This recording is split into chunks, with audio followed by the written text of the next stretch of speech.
Good morning, students. In today's class, we are going to read chapter 3 of a supplementary book. The name of this chapter is The Shepherd's Treasure. Shepherd हम कहते हैं चरवाहे को, जो भेड़ों का ध्यान रखते हैं, जो भेड़ों को पालते हैं, उसे कहा जाता है shepherd.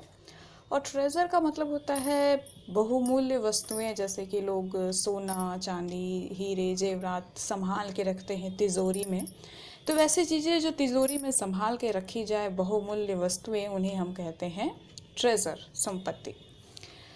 In a village in Iran there once lived a shepherd. Iran के एक विलेज में एक बार एक शेफर्ड रहा करता था। ही वॉज वेरी पुअर, बहुत ही गरीब था वो। He didn't have even a small cottage of his own. उसके पास खुद का अपना एक कॉटेज होता है, पुरानी सी झोपड़ी कह लो या कुटिया, वो तक भी नहीं था। He had never been to school और learn to read and write, for there were very few schools in those days. कभी भी वो स्कूल नहीं जा सका। क्यों? क्योंकि उस वक्त, उन दिनों में बहुत कम ही स्कूल हुआ करते थे, तो इसीलिए ना वो लिखना और ना पढ़ना कुछ नहीं सीख पाया। दो poor and uneducated, this shepherd was very wise.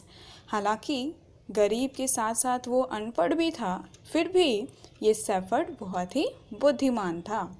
He understood people's sorrows and troubles. वो लोगों के दुखों को, मुसीबतों को, प्रॉब्लम्स को समझता था।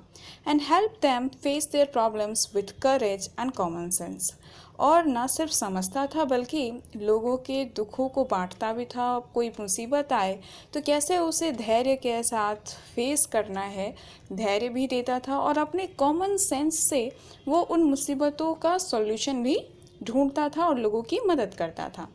Many people came to him for advice. बहुत सारे लोग उसके पास आते थे सलाह लेने के लिए।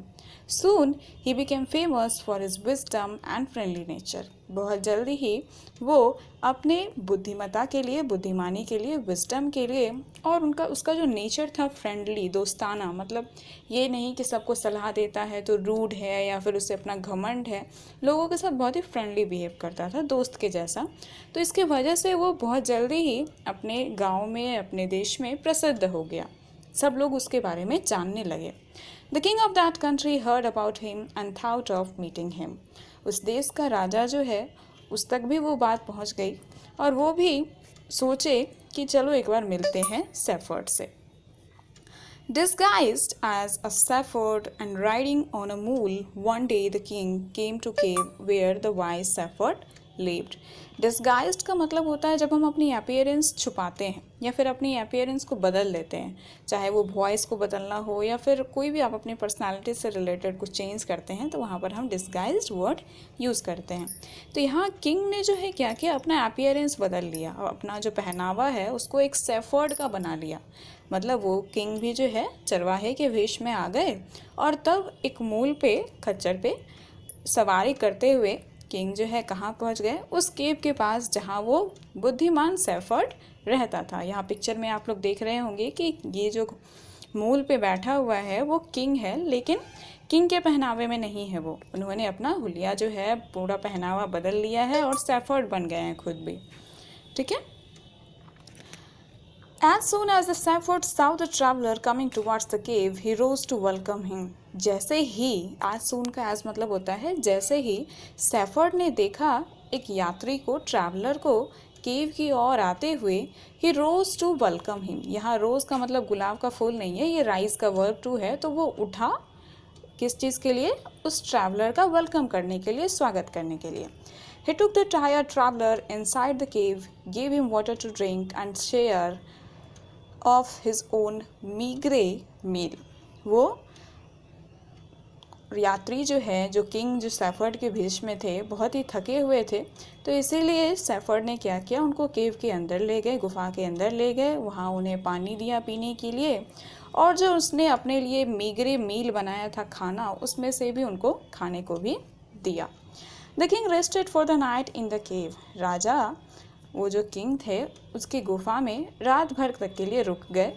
रात भर उन्होंने उसमें आराम किया and was greatly inspired by the shepherd's hospitality and voice conversation. बहुत ही प्रभावित हुए वो, इम्प्रेस्ड मतलब प्रभावित होना सैफर्ड के हॉस्पिटैलिटी से। यहाँ हॉस्पिटैलिटी का मतलब आप हॉस्पिटल से हॉस्पिटैलिटी मत समझ लीजिएगा। हॉस्पिटैलिटी मतलब होता है आदर सत्कार जो हम करते हैं, कोई गेस्ट आता है। हॉस्पिटैलिटी वर्ड ज़्यादातर यूज़ होता है होटल्स वगैरह में, कि वो उस होटल में गए, वहाँ का हॉस्पिटैलिटी बहुत ही अच्छा था। ये तो कोई 5 स्टार होटल वगैरह जो होते हैं, तो वहाँ जो गेस्ट का जो वेलकम किया जाता है, तो वहाँ पर हॉस्पिटैलिटी वर्ड यूज़ होता है। तो किंग बहुत ही प्रभावित हुआ किससे? सैफर्ड के आओ भगत जो उसने किया, जो स्वागत उसका किया, और साथ में रात भर जो वो रुके सैफर्ड के साथ, जो भी बातचीत हुई उन दोनों के बीच में, उनसे राजा जो है बहुत ही प्रभावित हुए। So this was the first part. We will read the next part in next class, but till then read this chapter. It's a very interesting story.